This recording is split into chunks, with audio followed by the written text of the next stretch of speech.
The story begins with a sequence of images depicting supernatural creatures and a man dragging himself into his office.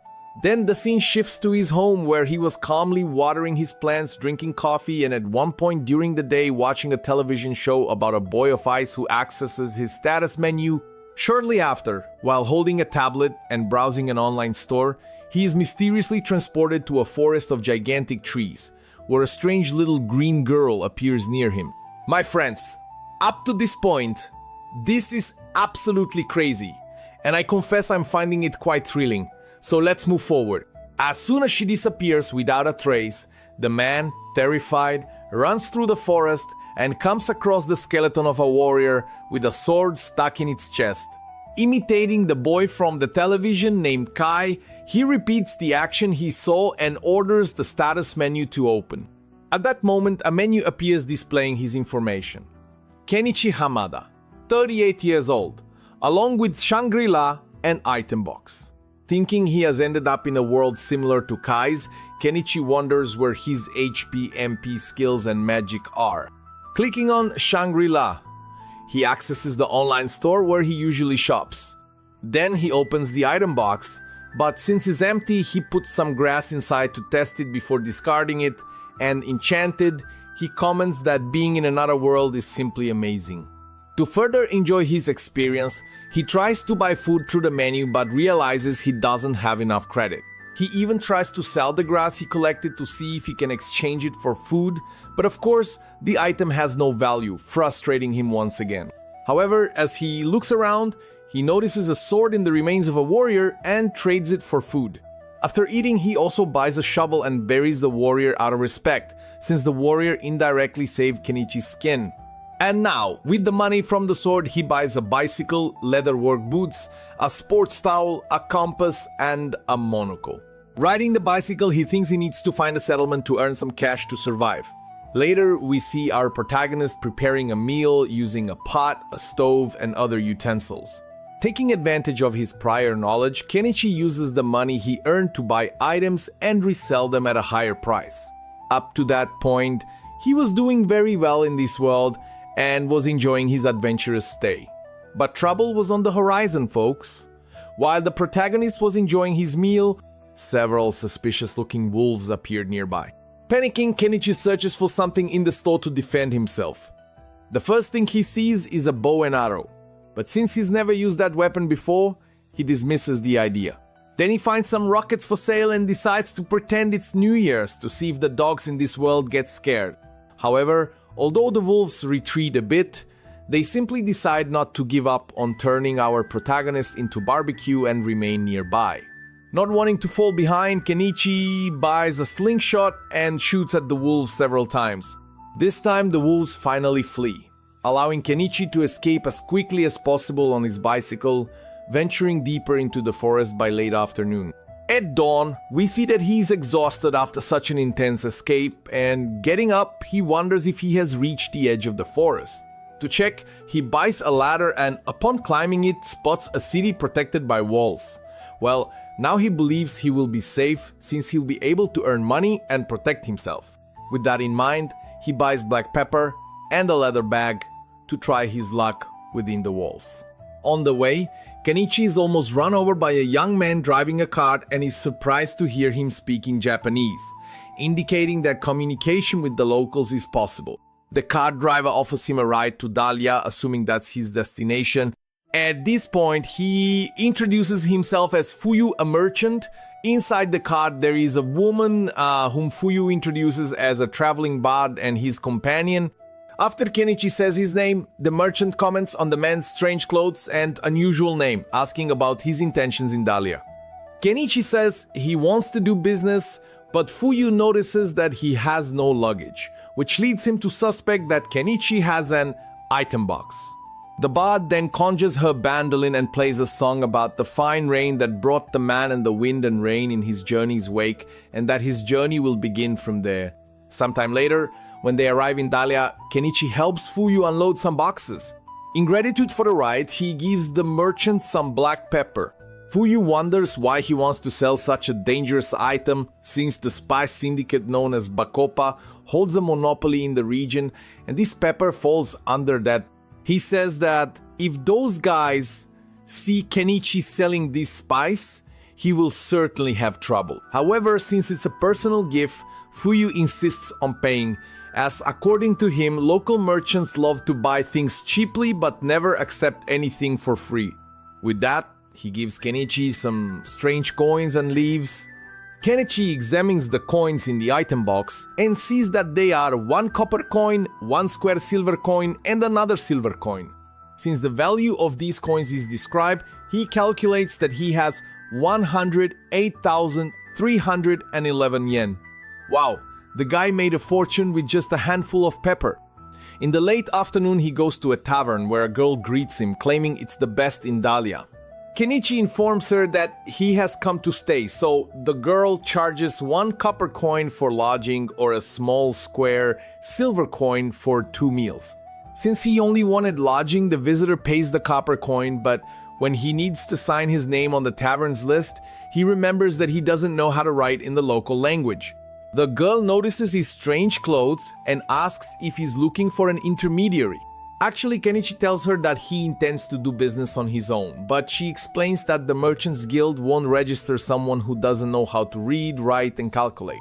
The man corrects her, saying he knows how to do those things, but perhaps not according to the local culture. At this point, the receptionist asks him to imagine that she has 4 bags containing 12 rinkas each, and asks how many rinkas she has in total. It would be funny if he answered that he would only know the answer if he were using apples. However, he correctly answers 48, and the girl is impressed by the mathematical talent of the genius before her. Then she asks for his name to write on the paper and introduces herself as Azalea. Kenichi asks her to teach him the local language in exchange for some snacks from another country as a reward, and the woman doesn't hesitate and accepts the offer. After savoring the sweets he gave her, she is so delighted that she makes a point of mentioning that there's nothing like them in the kingdom of Kadan.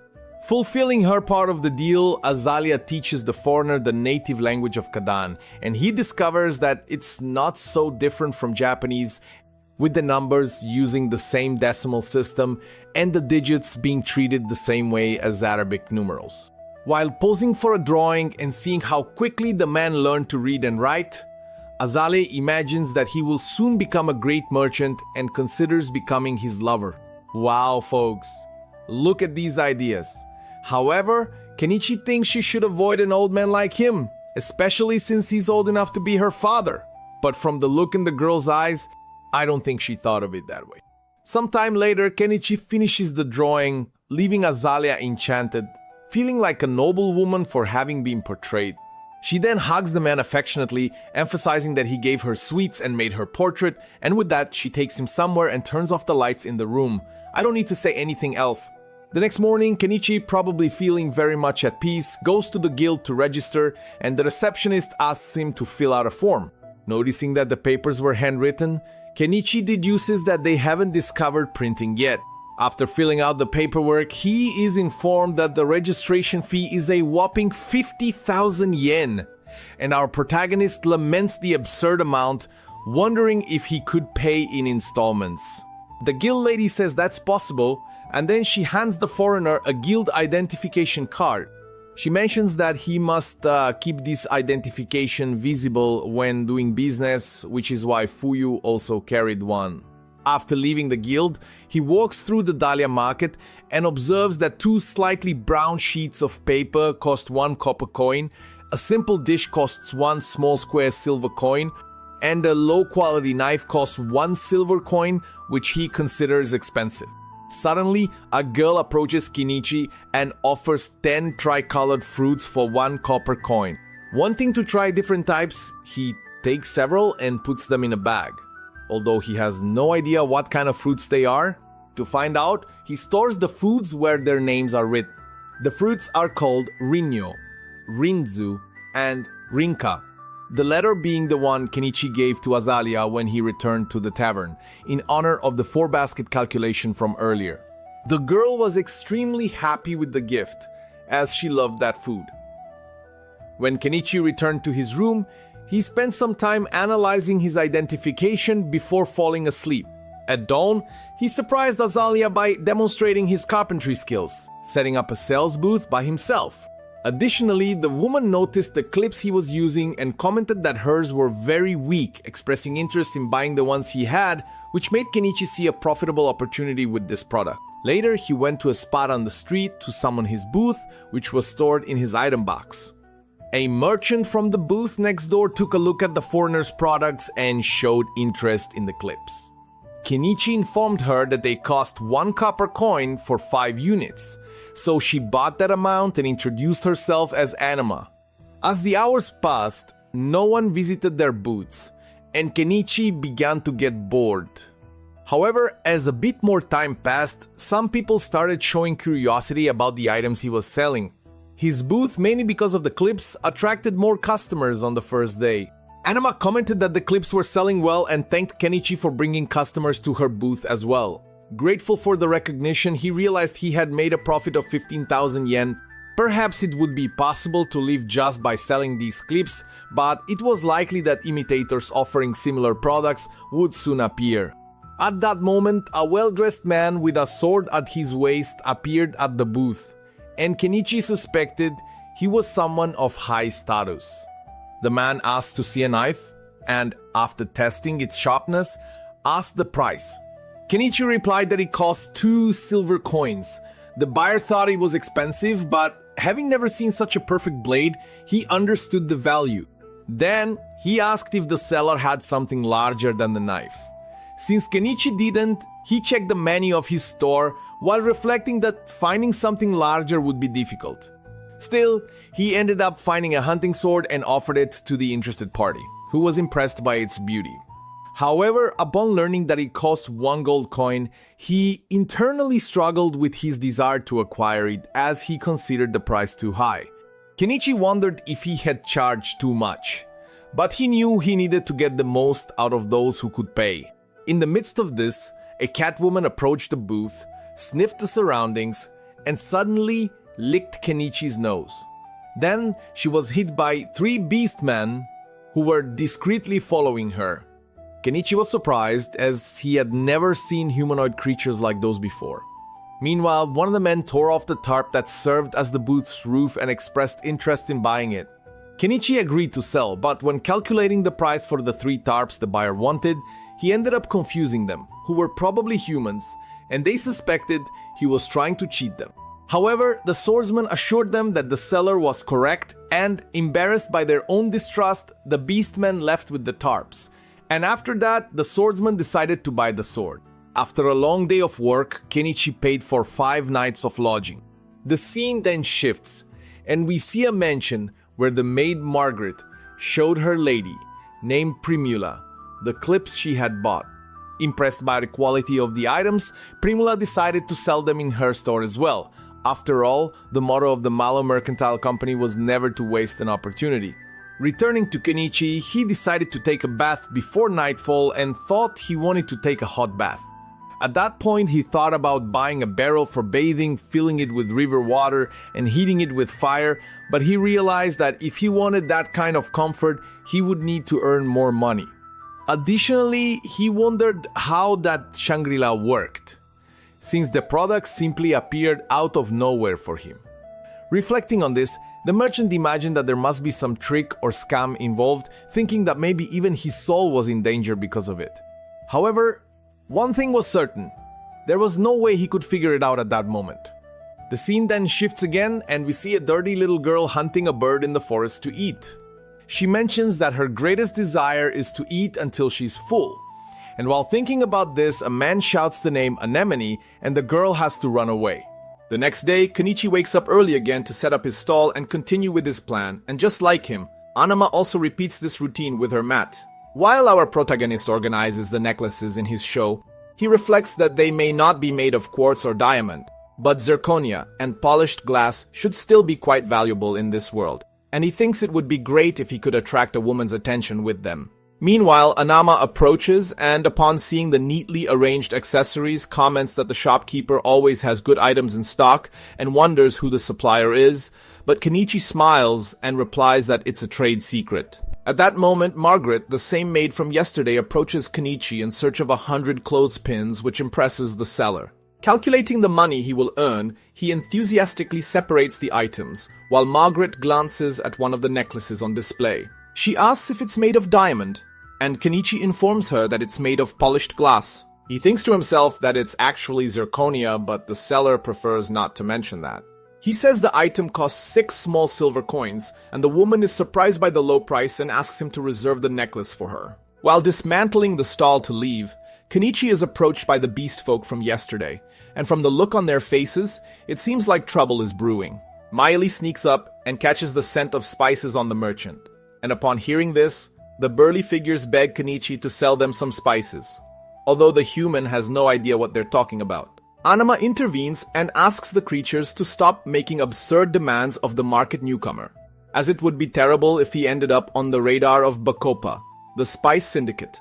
With that, the trio bows to apologize while the onlookers watch the scene and await the outcome, imagining that the newcomer would never go against Bacopa, even if it involves the favorite food of the beast folk. This way, Kenichi understands that he cannot sell spices, but he thinks there's no harm in offering seasoned food. So he will prepare the food just this once, but they will have to eat near the river, on the outskirts of the city. Upon hearing these words, the creatures dance with joy, and Anama asks to join.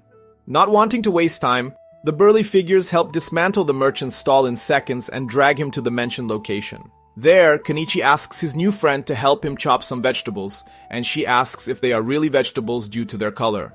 Kenichi replies that they are from a foreign land but are quite tasty. To vary the menu, the beast folk catch some fish and eagerly await the meal. When it's finally ready, they get excited, and when they taste this type of food prepared by a human for the first time, they simply fall in love with it at the first bite. Anama even comments that they are eating with silver spoons, looking like nobles, but Kenichi mentally corrects her since the utensils are actually made of stainless steel. The creatures point out that a drink would go well with dinner, and Anama asks them to moderate themselves, but Kenichi is more relaxed and remembers that everyone is having fun, so he buys a 4-liter bottle of shashu online. The condition for the creatures to receive the drink is not to tell anyone about this meal, and everyone easily agrees. A little later, talking privately with the man, his fellow merchant asks if he isn't being too generous, but he sees no problem in forgetting reality from time to time. Miley approaches and asks for more drink, and the human takes the opportunity to introduce himself. Similarly, from right to left, the creatures introduce themselves as Nyakero, Nyamelo, and Nyanji. After that, the beast folk dive into the river to digest skillfully, and Kenichi throws a bar of soap so they can take a decent bath. After the bath, the merchant buys beds and warm blankets for everyone to lie on the grass, and everyone passes out right there, while Kenichi admires the sea of stars that enchants the sky with its beauty. When dawn arrives again and the boy returns to the inn, Azalea questions if he spent the night out. Not that she cares, since he paid for the room. Seeing no problem with the intrusion, he says he took a walk with the beast folk near the river, but Azalea replies that he could have stayed with her instead of some beast woman. Kenichi argues that it wasn't just women there, so Azalea hits his clothes and releases a few silky, shiny strands of hair from a beast woman. Later, while starting to set up his stall, the man wonders if Azalea has started to hate him because of this, but the truth is that he prefers not to dwell on it, as the peaceful life he so desires depends much more on his tranquil solitude than on someone who makes things complicated. In the midst of this, Margaret brings her mistress to the foreigner's shop, and then Primula approaches and enchants Kenichi with her extraordinary beauty, likely challenging all the words he had previously thought to himself. After controlling his feelings, he asks if the customer has come to buy the item he reserved for her, and Margaret makes the payment before receiving the necklace and passing it to her mistress. After hearing that the item is made of glass, Primula looks closer and asks if the seller is sure it's not real diamond. Kenichi confirms that it's polished glass, but even so, the woman wishes to see other necklaces, if they are available. Immediately, the shop owner shows more similar items, and Primula is impressed to see that he uses an item box to store them. Seeing everything there, she formally introduces herself to the shopkeeper and asks him to meet her father, the owner of the Mallow Trading Company. Anima mentions that the Mallows are major merchants in Dahlia, and that the company's boss is a kind and beloved man. Listening attentively, Kenichi sees this as his chance to establish contact with a large company. Shortly after accepting the proposal, they go by carriage to Primula's house to finalize the details, where our protagonist comments that he has never traveled in such a luxurious carriage before, and Primula laughs and replies that nobles have even more extravagant carriages. Then she mentions that she hired a craftsman to try to replicate the clothespins Kenichi sells, but the professional ended up failing, as according to him, the metal of the pin may seem simple, but it requires advanced technology to be manufactured. With that, they arrive at a mansion that leaves the man in awe, although Primula insists that it's small compared to a noble's house. Inside, Mallow introduces himself and praises the visitor's manners for doing the same. Kenichi presents the items that captivated the man's daughter, and the company owner himself seems to have fallen in love with them. Primula whispers something in her father's ear, and then he asks Kenichi if he really has an item box. The young seller confirms that he does, although it's small, and the older man mentions that he also has one, and that he used this box to make his company what it is today. In turn, Kenichi shares that he only uses it to store crops, which provokes laughter during the conversation. Speaking of which, the visitor asks why he is there, and Mallow offers Kenichi a position as a supplier for the trading company. The visitor wonders if the magnate can find the right market for these items and sell them at an even greater profit, and Mallow assures him that he can. In that case, Kenichi asks if it wouldn't be easier for the businessman to buy from his shop and resell later. Mallow comments that Kenichi might not like that, and he indeed confesses that he wouldn't. Moreover, Mallow reveals that there's a chance that rivals of the company might make a better offer, and closing a deal would be a way to ensure that doesn't happen. By the way, the businessman makes it clear that he couldn't stand to see any competitor signing an exclusive contract with Kenichi, as that would be the dumbest thing a merchant could do. Additionally, one of the secrets to the great profits of Mallow's trading company is, don't be fooled by the profit in front of you, as you might miss an even better business opportunity. With that said, Mallow offers to split the profits 50-50, and Kenichi accepts the offer. After signing the exclusive contract, Kenichi earned over 500,000 yen with the first products he supplied. Enchanted by the brooch, Primula herself offered 10 gold coins for it, which is equivalent to 2 million yen. Therefore, because of deals like this, Kenichi's balance in Shangri-La had already surpassed 8 digits, so he decided to buy a house. After all, now that he had money, the middle-aged man could start the peaceful life he always wanted. Always keeping this in mind, he crosses the outskirts of the city until he reaches the more remote and forested areas. At one point in the forest, he decides that he will settle there. However, when he returns to the inn and finds Azalea in his room, she warns him that the area is very dangerous. Kenichi acknowledges this and argues that he won't live too far from the city walls, but the girl insists that his desire is strange. In the following days, despite his friend's warnings, the man cuts the grass on the land where he will build his house using a modern lawnmower, also bought from the Shangri-La store, of course. The problem is that it runs on fuel, which is a challenge since there is no fuel around and it's not available in the store. To solve this, the merchant bought mixed gasoline for 2-stroke engines, which is quite expensive after all. There aren't many options besides this, as they don't sell fuel there. Eventually, he builds a road leading to his land, and after that, he cuts down some trees with a chainsaw and an axe. However, after completing this task, he tries to store the huge logs in his item box, but it's not possible due to their size. To solve this, he takes the electric saw and cuts the logs into smaller pieces to finally store them all. Once done, he discovers that the wood only fits if it's no longer than 10 meters. After that, seeing that night is approaching, the man decides to leave the rest of the work for the next day. When the sun rises again, our protagonist resumes the work of building his house. Along with the shovel, he digs around the extensive root of a tree to remove it from the land where the house will be. However, considering that there are still many more to dig, and he's already exhausted just with the first one, he gives up and buys an excavator. The problem is that he soon realizes that he impulsively spent 1.2 million yen. To make matters worse, this vehicle runs on diesel, which is also not sold in this world or in Shangri-La. To not waste the investment, the man buys kerosene for camping equipment. But, before impulsively pouring it into the excavator, he decides to test it in a diesel generator to avoid damaging the vehicle. In the end, After all this work, he manages to start the generator and celebrates his success. When night falls, Kenichi takes a bath in the nearby river, although he knows he needs to do something about the insects before they attack him. At that moment, the man remembers that Azalea recommended an insect-repellent stone sold at the tool shop near the market.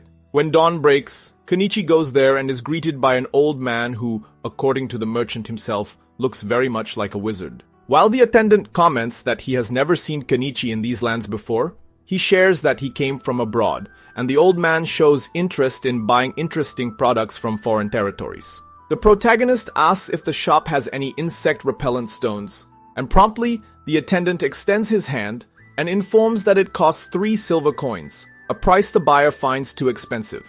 To haggle, he offers 2 oranges, and the seller reduces the price to 2 silver coins, including the fruits in the deal. After buying the stone, Kenichi sets up his stall and learns from Anama that the old man is a walking encyclopedia in Dahlia.